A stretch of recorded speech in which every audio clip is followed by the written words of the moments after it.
Hey there, spooky friends. Just a quick programming note before we get into the show.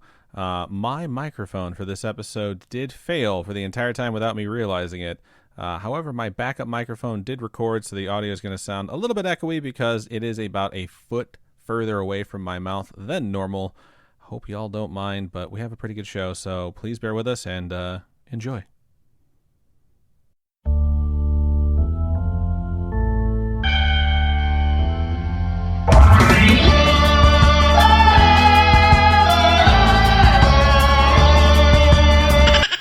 Hey there, spooky friends, and welcome to another episode of the Scaryish podcast. Woo! It's a good woo. I'm Robin Grace, and this is Adam Diaz. Hello. And today we're not recording at 2 a.m., so that's cute. We probably won't be doing that shit anymore, because Robin, tell him why. Yeah, I got a job, and I have to wake up early for work. It's great. It's like your first... I have a first real big boy job. I mean, let's be real, Disney was a big boy job that required a lot of waking up early and a lot of work. Oh, yeah. But this one is like, hopefully, can stick. So, Disney was like clearly a contract position, and this is one where you've been hired for full time, the benefits. Whoop, whoop. You get to, have a cubicle, you get coffee, I've had a cubicle at all my jobs, but Oh, I didn't realize how official they had. No, I'm kidding. I absolutely knew. But yeah, so Robin started her new job today. So Robin, why don't you tell us all? I haven't asked you this question today because I've been waiting to ask you on the show. Oh, how really? was your first day of work? It was great. It was so nice having my friend be there because I was really nervous, but it was nice to be able to message her on like Microsoft Teams and just be like, I need help. Shout out to Jess. You're amazing. Thank you so much. But it was cool. Everyone was really nice. I got introduced to a whole lot of people. My brain does not work with making sure I remember everyone's name, so it'll take me a little bit of time, but it was great. It was super fun. Just doing a little training right now, but shout out to everyone who made my first day like really welcoming. It was super cool. Right on. I'm glad to hear that, and congratulations on the job, and best of luck. You're going to do great there. So thank you. I appreciate it. I hope so. Very, very proud. So that's pretty cool. And we're going to talk about some other stuff now as well. That's also pretty cool. So we've talked about this on the Storytime episode that just went by. If you didn't listen to that, we're going to talk about it here again. But moving forward, the Storytime episodes are going to keep coming out on Fridays as per usual. We're not going to be doing the Pasta Time episodes moving forward, which we did talk about as well in the last several episodes. But Storytime is going to take a little bit of a twist, and we're going to tell a fictional story through an actual play, Dungeons and Dragons story that I have created. Robin's playing through it, and then my two co-hosts from Twats to Twats, the Wheel of Time show about the Wheel of Time show, are playing through it as well. And that's going to be Garrett and Faye, and then Faye's husband, Ben, is also playing. It is, I don't want to give away too much, but it's definitely scary. It's definitely spooky. I've themed it after kind of like a haunted house / escape room a little bit. Not really escape roomy too much, but it's, we've already recorded, I'd say 2/3 of it. So I just got to edit it, and we're going to start getting out episodes, which is going to be super fun to do. And that'll be releasing this Friday, the first one. I think we're going to be calling it Bloodlines, or like Bloodline Saga. So it'll be Storytime, the Bloodline Saga. Which would be cool. And then I'm pretty sure Bloodline Saga is either a book or a video game. That's why I didn't call it Bloodlines, because I'm pretty sure like Vampire the Masquerade has a game called Bloodlines, but yeah, and we're going to overlap with something no matter what we do. But we're going to have multiple groups record the same kind of scenario with just little different twists each time we reset the cast. So it's going to be really exciting. That said, one other pretty big announcement, because we're doing this, the Storytime episodes are what we typically record on Wednesdays, 6:30 p.m. for the live show. And because Robin now has this new job, she will not be home on time to record those moving forward. So we are going to be moving Storytime's live recording, and we're actually going to start recording that on Fridays. And we're going to try and do that early. So we're going to toy around with times, and we're going to work with the folks who are going to be participating in some of this new stuff we're doing on the live shows for this particular Friday. So Friday, it's the 18th right now, the 22nd. Does that sound right? 19, 20, 21, 22? Yeah. Okay. I was like, I don't know. I don't know dates. For Friday, July 22nd, we're going to be recording Storytime at 4 p.m. Pacific. So that's 6 Central and 7 Eastern. And for this particular episode, since it's a live stream, but we already have content recorded, we're actually going to be doing Robin and I playing some games. So we're going to try and pick something that's like spooky or haunted themed. We're not exactly sure what we're going to do. But it's going to be a fun time. We've done game streams in the past. We've never done it on the Storytime stream. And then after that, we're going to try and see if we can stick to that same time slot. Not exactly sure if we're going to be able to, but basically things are in flux, but we're always going to let you guys know exactly what's going on. So very excited about what's happening, and we hope you folks are too. So if you'd like to join us live, make sure you're there on Friday this week, and then we're going to try and figure out steady schedule after that. And again, in a few months, maybe this changes again, but we're going to make sure that we're accommodating of Robin's schedule, so she doesn't have to try and leave work early on a specific day. And then, yeah, I'm excited, Robin. I hope you're excited, and listeners I'm very excited, and viewers, I hope you're excited as well. So, fun stuff. This is, however, a topic episode, and we haven't talked about the topics yet. So, Robin, what are you covering this week? So, my topic this week is inspired by one of our biggest supporters, Jackie, and, you know who you are. You rock. You've supported us for ages and in more ways than, we could even count. But, she was like, hey, have y'all done Hellhounds yet? And I was like, you know what? No. And you know what? This week, I'm gonna cover Hellhounds. Right on. I know I've had a Hellhound appear in one of my topics before. I think it was the Hellfire Club, which is funny because now everyone's talking about the Hellfire Club because that's what the D&D group was. See, when I saw that in Stranger Things, when that was in Stranger Things, and they're like, we're the Hellfire Club, we play D&D, I was like, but the Hellfire Club is genuinely a cult group that Adam has covered in the past. Yeah. So I was like, I mean, there's a reason they picked it because of the ominous overtones that went with it. Cool. I'm going to be covering a haunted house. And, in fact, I think I'm going first if I'm not mistaken. So, I can just go ahead and dive right into my topic if you're cool with that. Boo.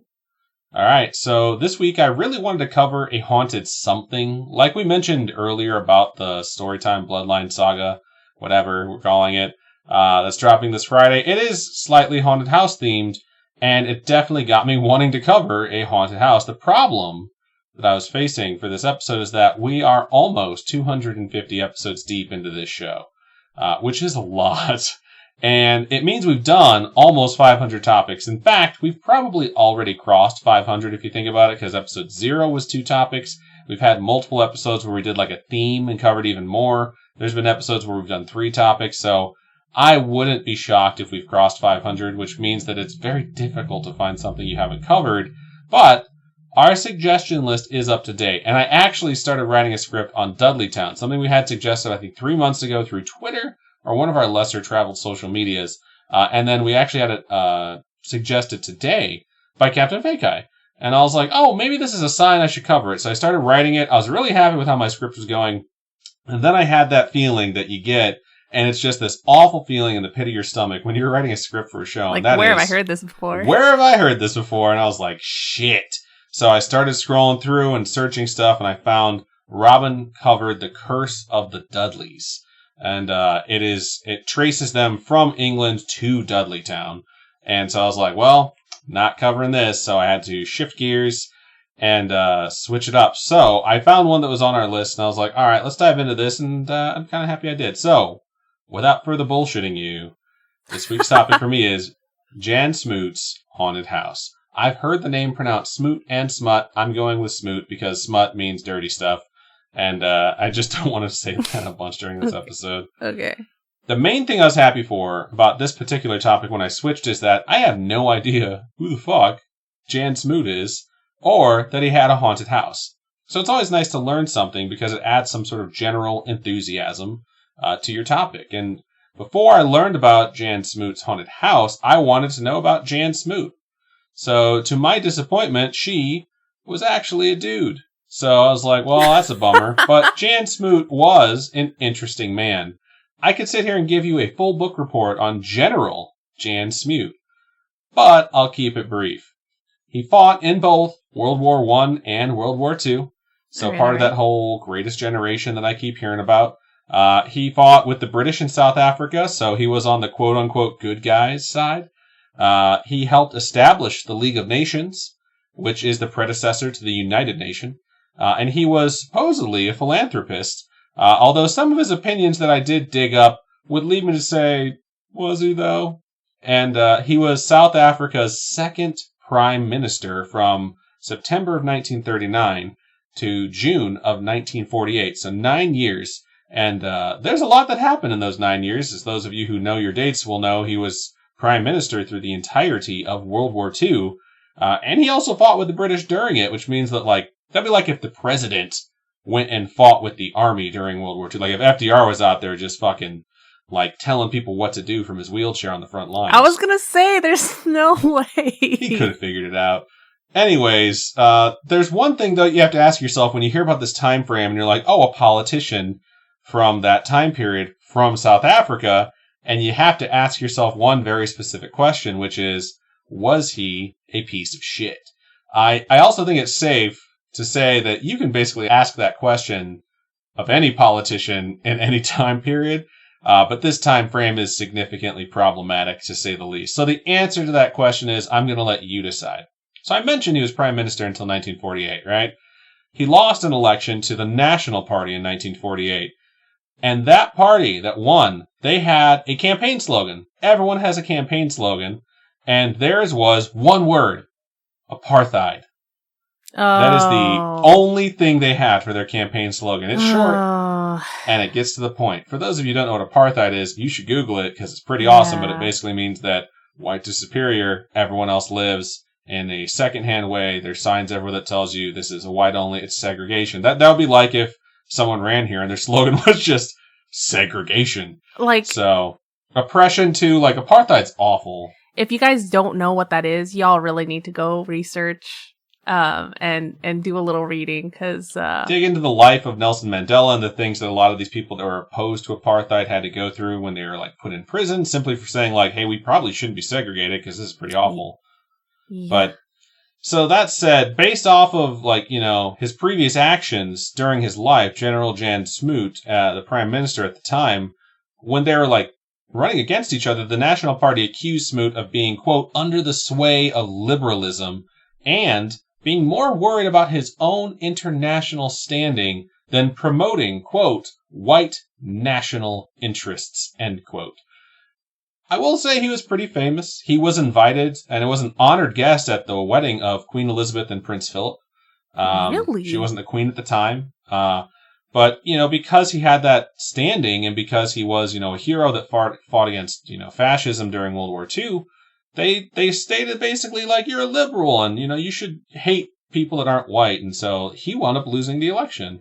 That said, you must think like, oh shit, that must mean he's on the side of the good guys. Like the super racists took over and shit talked him. Well, would you like to hear what passed for liberalism in 1948? Because I'm going to read you this. Okay. When he was asked about equality between the races in 1925, General Jan Smut said, quote, if there was to be equal manhood suffrage over the Union referring to the place that they were, the whites would be swamped by the blacks, end quote. It's actually a really long quote where he goes on to describe all the ways that equality is awful because it's such an unfair thing for whites to basically have to live with every other race. And the end, though, he states that non-whites being on equal footing with whites is a, quote, impossibility. So what you're telling me is he's a piece of shit, too. Yeah, it's really kind of hard to say, but it definitely sounds like he is complicated, to say the least. Kind of a piece of shit. And if you really want to dig into this, you can research this guy because there's some fascinating articles written about him. See, he's kind of like an onion. He had layers. Most of those layers are fucking racist. Although he didn't believe in full segregation. It's weird and depressing, so let's just talk about the house. So, the house that Jan Smut lived in, he actually acquired in 1909. I think he paid like 700 British pounds for it. He was 39 years old when he bought it. The house is made of wood and iron, and it was actually built in UK, then it was shipped to India, and then shipped to South Africa. And then he bought it, because apparently you could just move houses around like they're fucking suitcases in 1909. They're just a bunch of Legos. Apparently. They have houses that are made out of Legos now that like have spaces in between where you can like inject insulation into. I watch videos of them, and they look super cool. I don't know if they're good or not, but I mean, it looks cool and people are building them. So this house was originally used as an officer's mess hall for British soldiers. And it reminds me of how your dad, when he was shopping for houses in Las Vegas, Robin, said that they reminded him of barracks because they were like too close. They're all super uniform, and he just really didn't like it. So he had to find a house that was a little bit more unique. Yeah. That's like General Jan Smut, except he saw this house and was like, that's exactly what I want. It looks just like a mess hall. So he and his family moved in pretty quick, but they had to relocate the house from where they bought it to a completely different part of South Africa. So they had it drawn by like oxen and then tossed it onto a railroad at the same time. Well, not at the same time, but they tossed onto a railroad to complete the trip, which is just absolutely bizarre that houses were so mobile back in the day. But once it was settled, his family moved in. He and his wife wound up in separate beds pretty quickly after moving in. His room was very plain, and I'm telling you this just so you get an idea of like what these rooms sort of look like. He made his room actually the room that was next to the library, in which he had like over 4,000 books, some of which he recovered during the war to make sure they weren't burned. Don't know if you folks know anything about Nazis, but basically, if you're going to lie through your teeth to convince a bunch of people a load of bullshit, you have to burn the things that prove you wrong, which is what they did. So they were recovering a lot of stuff when they were invading Germany, especially to prevent the Nazis from destroying works of art and general histories and things that said they're full of shit. So he had this very impressive library in his house. And he made sure his room was right next to it, which he didn't really sleep in that much. His room was very plain, but he put like a single metal cot out on the veranda, which had a very nice view of the outside. That was said to be very uncomfortable, and he used to sleep there most of the time. So even when they had like honored guests over, he would sleep on the veranda on this like shitty little cot. So I mean, he was in the military, right? That's exactly what I said, during the war. And it's something that he's probably so used to that sleeping. I've heard a lot of stories where they come back from the war and they sleep in this soft bed and it just does not feel right. They can't do it. Lots of veterans, when they get back, they sleep on the floor for a while or something very, very hard. Like, I thought the same thing. So Smut died in 1950, and he actually died in the house. He died 2 years after he lost that election. So you're probably thinking, no, he sounds kind of young. No. If you do your math, this dude was 80 years old when he died. 4 years later, his wife, who was named Izzy, I think, it's I-S-I-E, so I'm going to go with Izzy, she passed away. She also died in the house. The house then got passed down to his kids, then it got sold, and it got sold again, and it was in danger of falling into disrepair and basically just becoming a ruin until the General Smut Foundation was like, nah, fix that shit up, let's turn it into a museum and keep the history going. So they did, and it is a museum at this point. And it gets lots of visitors. It is a frequent tourist destination, but it is supposedly haunted. And the haunting stuff predates Smut dying.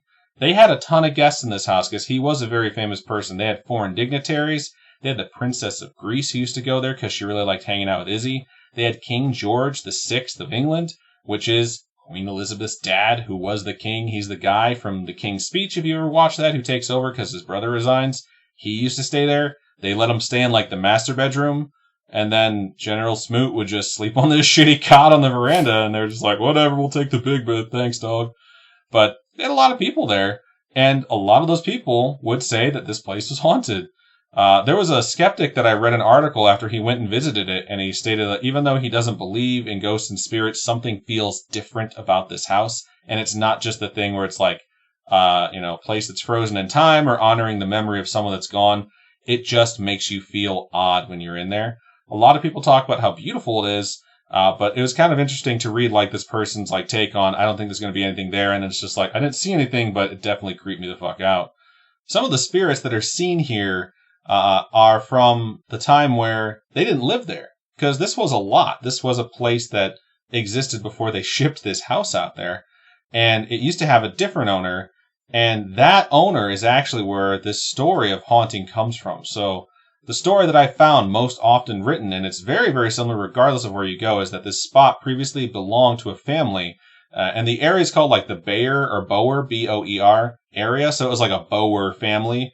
people on separate websites call the family, like their family name is Boer, but it's just like if you were to say like a Las Vegas family, you know? Mhm. So they lived here, and there was a war going on at the time between like 1898 to like 1902, and the British showed up, and it was like near the middle of the night, and this guy and his family were like, we have to get the fuck out of here. And the area they fled into was farmland, which is where the house wound up residing. While they're fleeing, they're carrying with them all their valued possessions and all their money, and they realized it was slowing them down. So as they were fleeing, they're like, we have to bury this stuff. And they decided to bury 30,000 British pounds in their field. Are you as telling they fled. me there's a treasure map? I don't know if there's a map, but there's a treasure, apparently. And after they buried it, they're like, okay, let's keep going. And the family was never seen or heard from again. What? So it's kind of creepy. And that money was lost. And if you're wondering what 30,000 British pounds in the year 1900 or so would translate to nowadays, be 4.1 million British pounds or 4.77 million US dollars. So there's got to be someone out there who's already found it. Or it didn't exist. I mean, this could all be bullshit. But anyways, some folks believe that the patriarch died while escaping and that his family actually made it, or that they all died. But it is his ghost that is said to be seen around the house.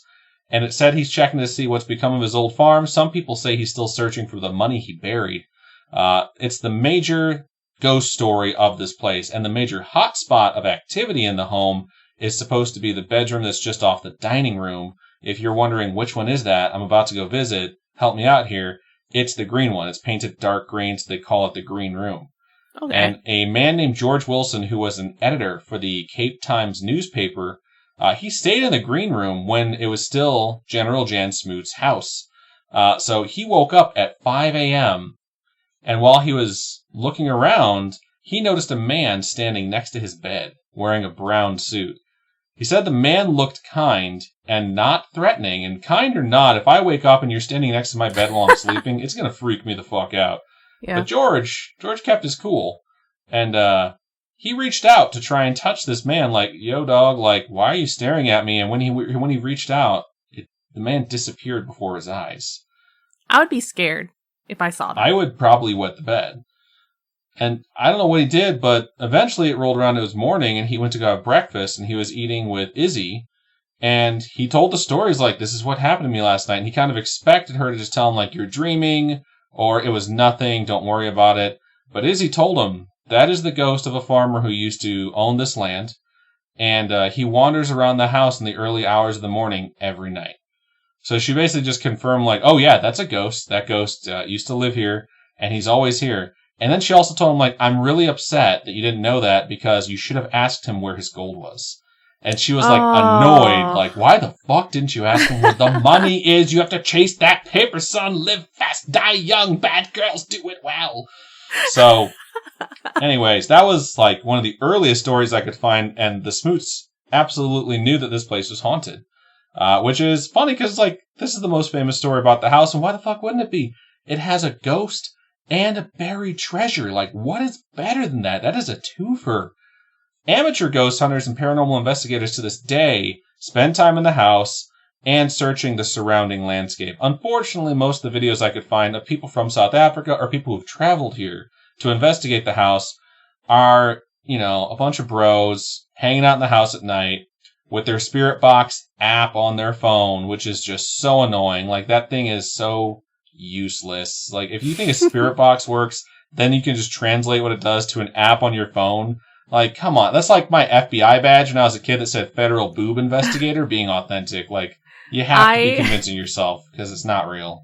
I think the Spirit Box, like the actual one that goes through the different radio channels, is like legit-ish.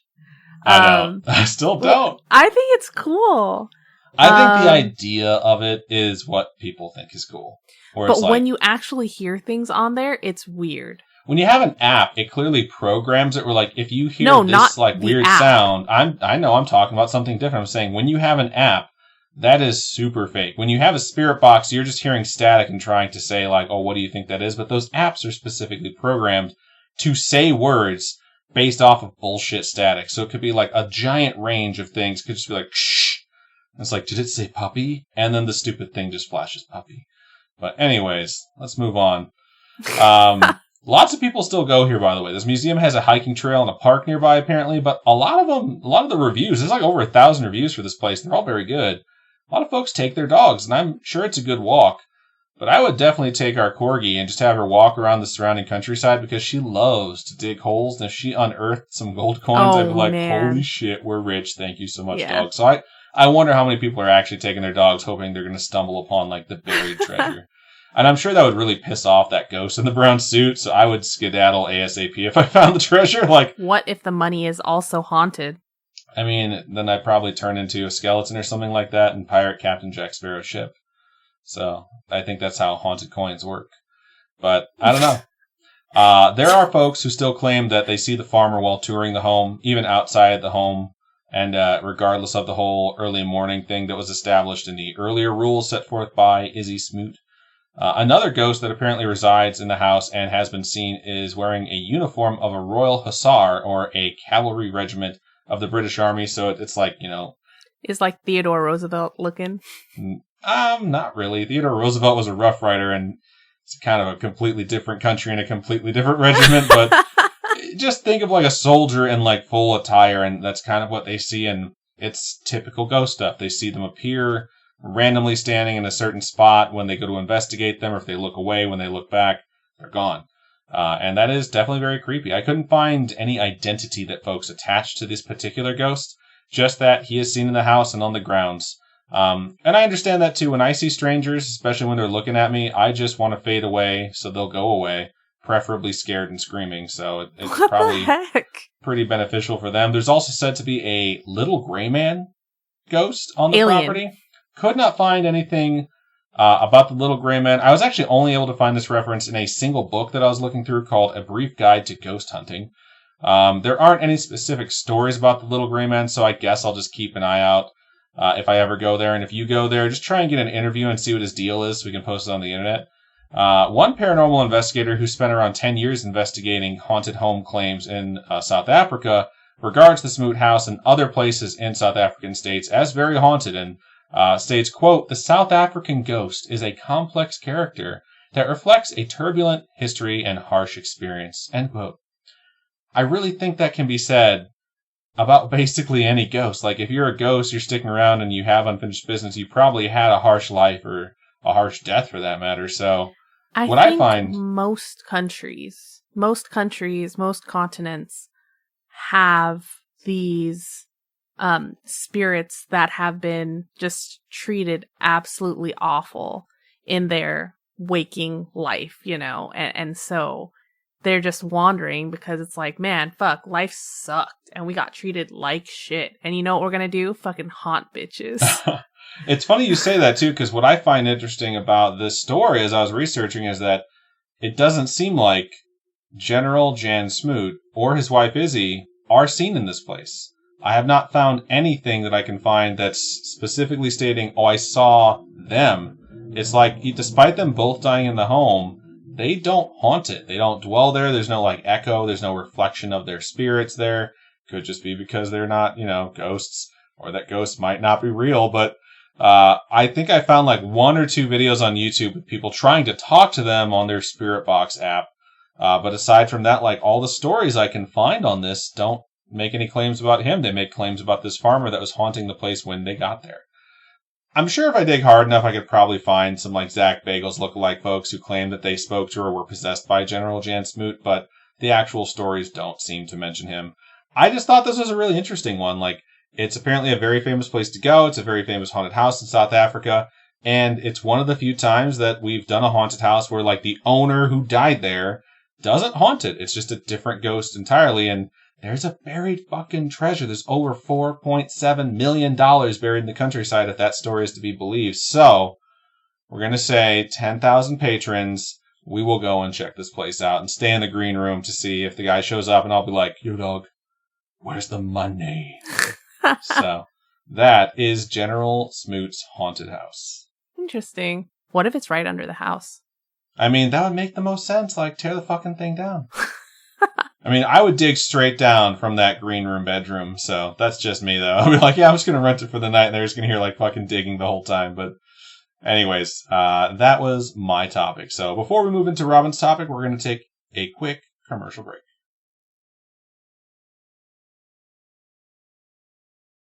All right, welcome back to my half of the episode here.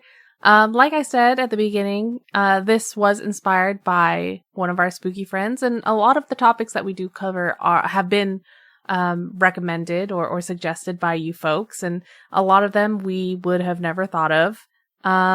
So yeah, I really didn't think of doing a Hellhounds episode before, which is crazy considering how many different tales of the various Hellhounds there are.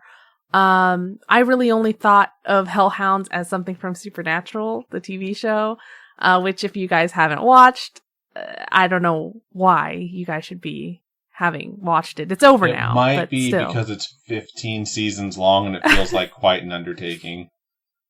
I mean, if Friends is 10 seasons and people have watched Friends over and over and over again, they can watch one run through of Supernatural. I mean, sometimes it's just better to just keep watching the show, your comfort show. I almost started The Office over, and then it hit me that we haven't finished it. So We haven't finished The Office. Yeah. There's a lot of shows we haven't finished. Like what? What else? I feel like we caught up on most. We still need to finish, all of My Hero Academia and all the movies.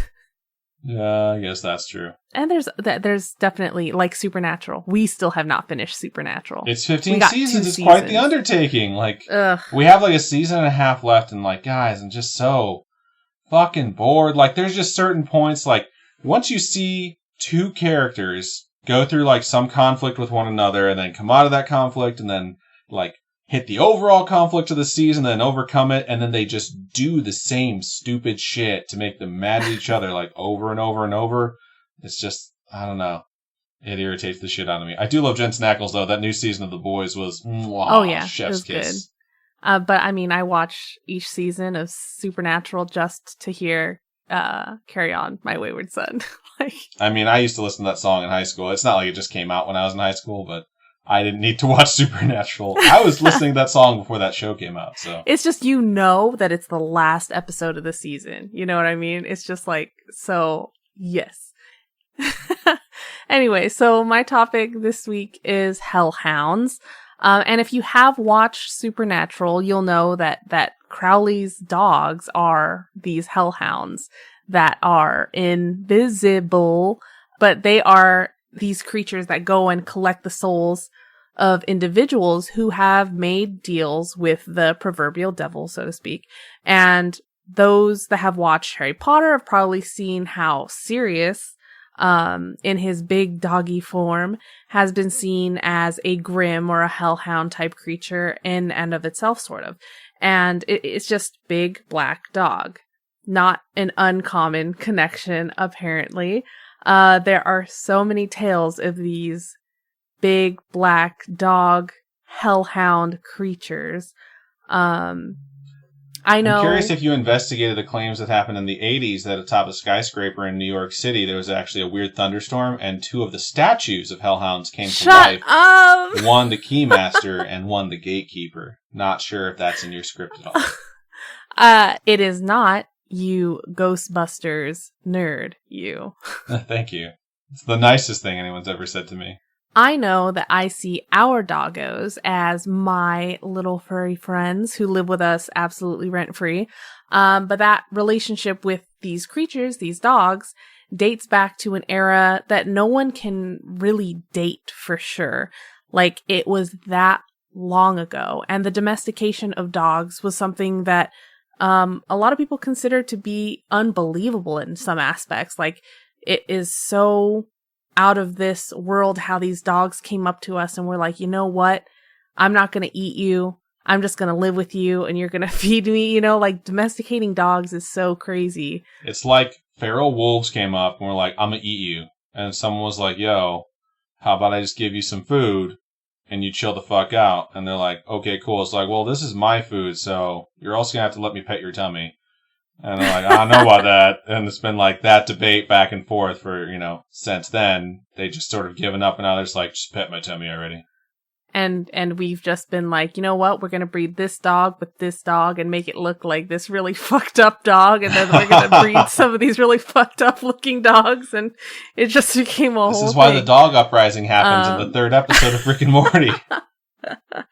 Yeah, if you think about it, we just willfully brought these creatures into our home. We feed them, we clean them, we give them anything they could want. Like, I literally took Nymeria to Target the other day and bought her, I was like, you want this toy? What about this toy? I'm gonna throw them in the cart. You want these treats? I'm gonna throw it in the cart. 2 toys, too. I told her to get 1 toy, and she brings some, too. But they could totally kill us if they wanted to. But they kind of chill, and they love us, and it's cool. But as long as a relationship we've had between humankind and beast has existed, there have been tales told of these creatures. Many such tales have been about what can be considered hellhounds. And they're just large, black-furred beasts with red eyes, watching us in the night. And mythology and folklore are rife with tales of the underworld and the existence of beings that may or may not be a threat to our happy little existence. It's crazy. Dogs throughout history have just been in every aspect, right? Myth, legend, folklore in our, they sleep in bed with us now. It's just crazy. We've covered one of these supposed hellhounds in the past. You might remember it from the Isle of Man episode. I think, was it you that covered the Madido? I think it was. Yeah, totally butchered that name. Sorry, Sam. Sam is so upset right now. He's right? Like, guys? I've told you this multiple times. I know. It may not be explicitly a hellhound, but it is a tale of a haunting black beast with glowing eyes, nonetheless. So there are a lot of locations all over the world that share tales of a beast that is pretty similar. It's all, same, but different. I hate you. So if any of you have out there watch, anime or read manga or anything, there's one called The Ancient Magus's Bride, and it's a manga/anime. And there's a character in it named Ruth, and it's pretty similar vibes. It's a legend about the same type of dog. It's a grim. It hangs out in a graveyard/churchyard, and it's black with red eyes. And in this case, it protects the grave, the church from evil, as opposed to being a more sinister type hellhound dog. And I think we've covered that legend before about a dog in the churchyard that protects from evil. We've definitely said something along those lines in an episode previously. But there are lots of dog legends and lots of different places in which these spirits, specters have been seen. And some tales involve them appearing in particularly gruesome murder locations as well. So it's not necessarily just that. Hellhounds, in general, many times have been seen as an omen of death. So, Professor Trelawney may have had the right idea there when she saw the Grim in the teacup, right? But did she? She really just saw that Sirius was coming, and he's like the only family Harry had left. That's true. But he was a big black dog. One of the earliest tales of supposed hellhounds has been dated to 1127. And that's a really long time ago, is documented in the Anglo-Saxon Chronicle, which is a quote-unquote chronicle record of important events. And the record begins at 1 AD. So supposedly. It's just a long documentation of life, right? From 1 AD to 1127. That's what could happen between the 1,100 plus years. In this chronicle, it notes a meeting between King Henry of England and King David of Scotland on a very particular Sunday. And on this Sunday, they meet in Peterborough, where people reported seeing a group of hunters. And these hunters were colored black, and larger than a normal human would be. Along with them were their hounds, and they too were completely black with large eyes and described as being ugly, I guess. And I mean, that's pretty fucking rude. the hunters were on black horses and black bucks. And bucks, I had to ask Adam, I was like, wait, what's a buck? And then I thought about it, I'm like, it's a deer. And I assume it's a huge deer with huge, big antlers, because that would be really scary if I saw like a bunch of these strange hooded hunters all on black creatures, and they had these deer that just had giant, horrifying antlers. It would be terrifying. I am curious if there's a difference, because yeah, buck means deer. I am wondering if buck and stag are interchangeable. So if anyone out there knows, definitely let us know. Oh, I don't know. This was seen in the deer park part of town. So they had an area where deer resided, I guess. And they were also seen between Peterborough and Stamford. So it's a big area, like in the woods between the two towns. They would see these hunters and their dogs and their horses and their bucks. And monks claimed to have heard their hunting horns blown throughout the night. Of course, this isn't the first, this probably, maybe, sort of almost, isn't the very first report of hellhounds, because you never know, maybe there are stories of hellhounds prior, but this is like the first recorded account that people can think of or research back to. But the description of these guys definitely makes me think of the ring wraiths from Lord of the Rings. So that's why you were asking about the ring wraiths. Yes, because they're these dark hunting creatures. You know, they're hunting after the hobbits, right? But they're on these dark horses, and sometimes, you gotta be aesthetic. I wonder if this is the inspiration for the Wild Hunt, which is something from the Witcher yes, series. I did read that. Yes. There were a couple articles that I read that kind of connected the Wild Hunt to that. So that's pretty... you're on it, babe. You got it. Thanks. What? Super nerd over here. And I'm sure many of you have heard of Anubis from Egypt, which is another dog god that has connections to the afterlife as well. He's the one that weighs your heart to see if you get in, right? I don't know exactly. That's a you category. I don't got that knowledge, Nug. I'll Google it. So, I'm not going to Google it. I'm just going to spin it off the top of the dome. I'm pretty sure Anubis was a jackal-headed deity who presided over the embalming process and accompanied dead kings in the afterworld. And when those kings were judged by Osiris, Anubis placed their hearts on one side of a scale and a feather on the other side to see if they were worthy, I think. Oh, yeah, just straight off your dome piece, right? Spun it off the dome piece, brother. What's up? An iconic hellhound that might be well known to a heckin' lot of people might be that of Cerberus, the three-headed dog of Hades. Though there are tales of Cerberus having had 50 or even 100 heads, depending on who's telling the story. Some myths put forth that he's only been said to have 3 heads because it was easier to paint him. Yeah, so they were just like, it's easier to draw a 3-headed dog than a 50-headed dog. Which, cute, right? At least as cute as Fluffy, the 3-headed dog from Harry Potter and the Sorcerer's Stone, could be cute. Or, Philosopher's Stone if you're on that side of the world. He was cute to Hagrid. Hagrid thought everything was cute. He's fucking terrifying. I could never, I would never want to own a dog that big, especially one with 3 heads. A Fluffy every day of the week and twice on Sunday if it meant that I could avoid Aragog, that fucking spider from Chamber of Secrets, because that thing definitely gave me nightmares. If Cerberus or Fluffy from Harry Potter were, Yui sized, and Yui just happened to have 3 heads, I'd be like, hell yeah. They'd all be super happy and trying to lick you as soon as they saw you. Alright. So, I'm sure you guys are seeing a theme here. Lots of myth and legends about hellhounds that have been told time and time again in fantasy, pop culture, The story of all these creatures have just been told so many times or added into so many different stories. I would have never thought of doing this as a topic. It's just kind of crazy.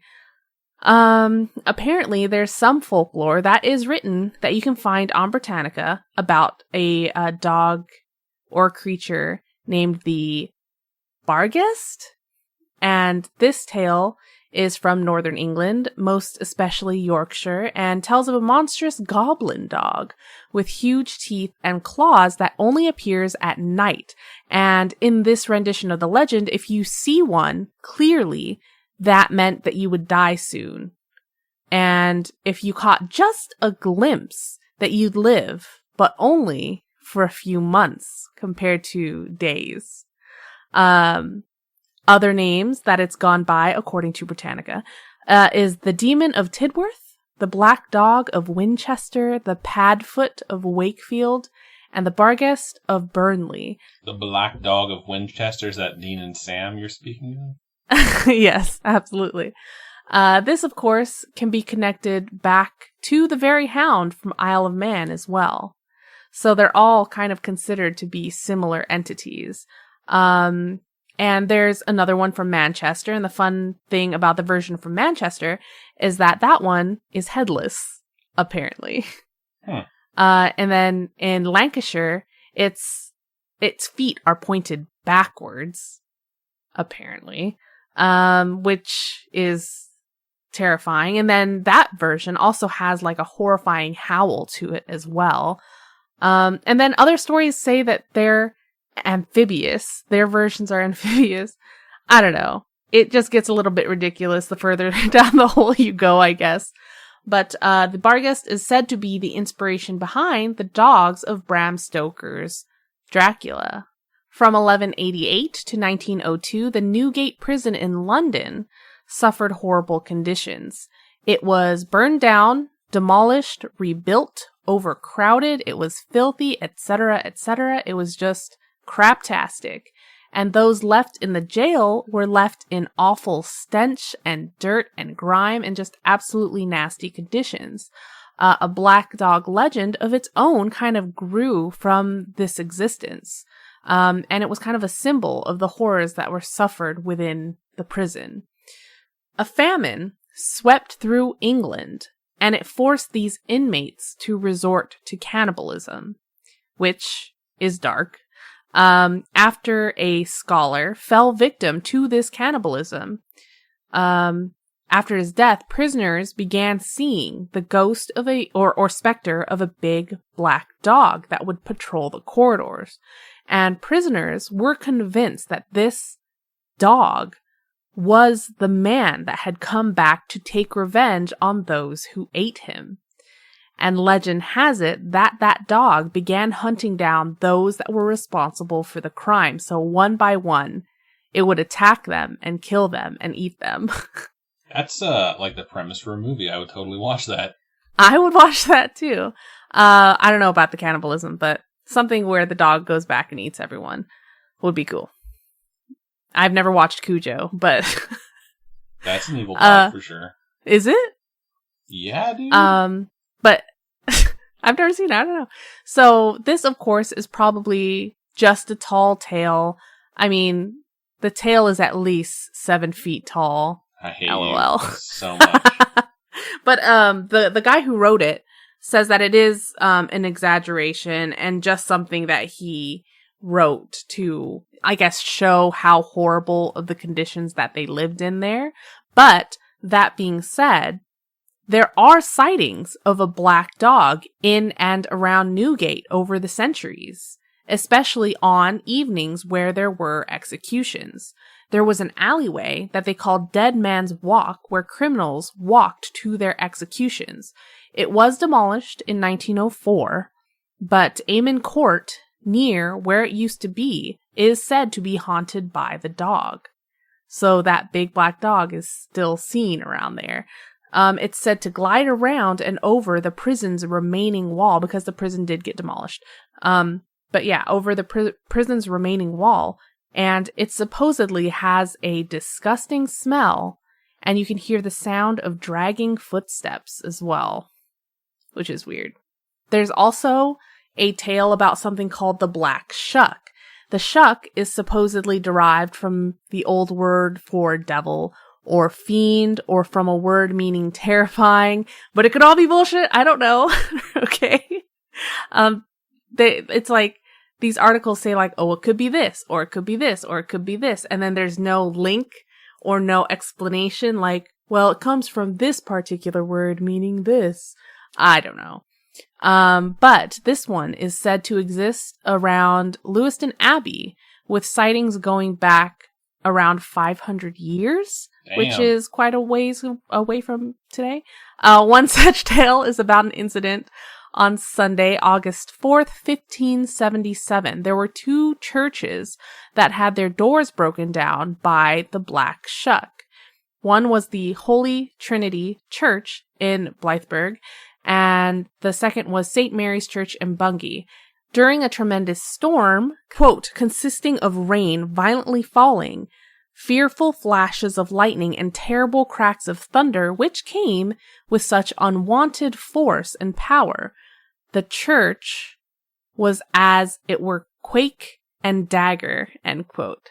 So I guess the rain and thunder and lightning and whatnot were so powerful and loud that the church shook because of it. And this creature ran through the church, disturbing all of those at the service, since it was a Sunday. The Holy Trinity Church had its steeple completely collapse and supposedly killed a man and a boy. Another man's hand was supposedly burned as the creature was, quote unquote, blasting other congregants, whatever that means. At St. Mary's, this creature went straight for a couple that was knelt in prayer, and straight up murdered them. In a pamphlet called A Strange and Terrible Wonder, published in 1577 by Abraham Fleming, he says, the dog, quote, passed between 2 people as they were kneeling, occupied in prayer, and wrung the necks of them, both at one instant, clean backwards, in so much that where they kneeled, they strangely died, end quote. So it's like he came up, smacked them or something, and ripped their heads backwards. I don't know. It's horrifying. At each of these churches, scorch marks were left on the doors. And it could all be exaggerated, but those scorch marks still exist on these doors and are referred to as the devil's fingerprints. Wow. That is intense. So that's weird. As fuck. Yeah. In an 1850 edition of a journal called Notes and Queries, Reverend E.S. Taylor writes about Shuck the Dog Fiend, and he states, quote, this phantom I have heard many persons in East Norfolk and even in Cambridgeshire describe as having seen as a black shaggy dog with fiery eyes and of an immense size who visits churchyards at midnight. End quote. So people in this time have still talked about these hellhounds just existing all over the place. Apparently a lot in Europe. I don't know. In the Eastern Daily Press, an article was written about a man in 1893 who was driving a cart along a lane in Norfolk, and a massive black dog, identified by the man's companion as the Black Shuck, stepped into the road. The cart collides with the dog, and upon the collision, literally bursts into flames. Wow. So this cart bursts into flames, the driver dies, and the dog was never seen again. I am curious if in your script you're going to talk about the black dog myth from truck drivers. Because what? As you're talking about this, it's sort of just triggered a memory in my head. There's literally a movie with Patrick Swayze called Black Dog. But it's based off of an actual legend that a bunch of truck drivers and people who do long distance driving talk about, where if you're too tired, this dog will come for you and cause an accident. And I thought it was bullshit, because when I saw the movie, I was like, oh, whatever, cool premise, ghost dog or whatever. But it's something that I've heard a lot about, and it's actually another thing that sounds very similar to the story you just described. So, not sure if there's any, additional stuff in your already very impressive script, but it might mean that we need to have, another supplemental topic about that particular black dog myth. Yeah, I've never heard that before. You're blowing my brain right now. All right, so in 2014, An article in the Daily Mail proclaimed that the skeleton of the Black Shuck may have been found as archaeologists at a site at Lewiston Abbey had uncovered the remains of what seemed to be a 7-foot-long dog, buried around the same time that the Black Shuck was said to have terrorized the area. It just turns out, though, that this body was just a big Great Dane. And it was a big dog that actually grew to be really old and was buried with a lot of love and care. Wow. So that's, yeah. Turns out it wasn't a Great Shuck. It was just a direwolf named Nymeria. Aw. Some legends say that even if you're walking in a group with others, it's possible that someone might see the Hellhound while others in your party won't see anything at all, which totally made me think of Crowley's Hellhounds in Supernatural, because if you're the one that it's coming after, you're the only one that sees it, and then everyone else is like, what is going on? Right. You can supposedly keep yourself safe from the wrath of a Hellhound if you walk with a descendant of Ian McEnroe. And this stems, apparently, from a legend that tells of McEnroe living along Loch Ewe in Scotland. Ewe. E-W-E. Ew. Ew. He comes across a fairy that was tangled in a bramble bush. He stops and frees the fairy, and as he does so, the fairy thanks him and gives he and all his descendants eternal protection from this black dog. Jesus, eternal's a long time. It's a pretty solid It is a long time.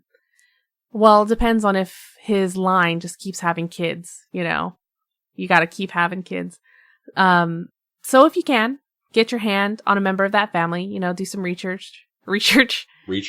Do some research, you know, find that family line, get a hand on them, and you'll never have to worry about it. Get a hand on them is an odd way to say that. So make a friend with them. Become best friends with them. Jerk them off. No! Become best friends with them, take them around, go on vacations with them, never go without them. All right.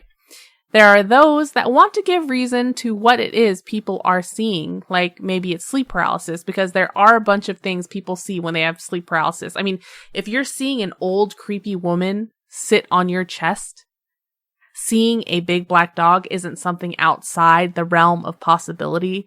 They could be just regular dogs as well, because dogs do have the reflective tissue in their eyes that reflect light. So the bright colored eyes of legend could possibly be moonlight shining on them just right, because a lot of these stories do occur at night. So you never know. It could be a whole slew of things with how much has made it into our pop culture. I want to believe that there is something creepy interesting out there, you know, that there is some dog out there. I'd be sad if it came out to all be bullshit, but it could, you know, as Adam says, take it with a grain of salt. I want to believe, and there's so many other Hellhound stories, kind of like Adam's thing with the truck drivers and the black dog myths. Things like this exist all over the world, and this episode definitely does not cover all of them, but they're fun and interesting, and maybe we will have to do a little follow-up later. Yeah, I think it's definitely going to be necessary, because it was very super interesting, and it was funny that, you know, just going over them definitely sparked another one. So we'll see what winds up happening with that. I know we have some people that listen that are truck drivers, so if you have a black dog story, I think actually Emanon sent a story in that we've read about something that seemed like it was chasing him and keeping pace with his truck. Yes. You know what's crazy about that is, as I was going through all this stuff, there was an article of a woman who was trying to, I think she was maybe on a bicycle though, or something like that, running away from this creature, and it kept up with her as she was running away. But eventually it disappeared into thin air as she kept going, because she's like, I don't want it to catch up to me and murder me, you know what I mean? I'm very That's interested crazy. if anyone out there has any stories, and if you do, send them to storytime@scaryish.com, because we would love to hear from you. So, good stuff, Robin. Thanks. All right, I think that's just about everything we have for episode 235. I already told you where you can send your stories if you would like to. It does not have to be about Hellhounds, the Black Dog, any of the stuff we cover. It could just be paranormal, supernatural, spiritual, coincidental, true crime, extraterrestrial. But you can email storytime@scaryish.com. Like I said, you can also go to our website, scaryish.com, and click on Contact Us. If you fill out that form, it comes directly to us, or hit us up on our social medias. Twitter is @ScarishPod. Instagram is @ScarishPodcast. And Facebook is facebook.com/Scaryish podcast. Robin, for folks who would like to donate to us, how can they do so? You can go to patreon.com/Scaryish podcast, and those are monthly donations if you'd like to support us that way. Tiers start at $1. There's a lot of different options. You can scroll through, lots of posts to look at there. You can also go to coffee, ko-fi.com/Scaryish podcast, and those are one-time donations, and all your donations go to helping us keep the show going. I was going to say on the road, but we're not on the road. No, we're not. But yeah, thank you so much to everyone who listens and supports us in all the different ways you do. It means the world to us. And it does keep us going, but I think that's everything we have for you on this episode. So, Robin, why don't you go ahead and sign us out? Keep on creeping on, and we'll talk to you guys later. Bye-bye.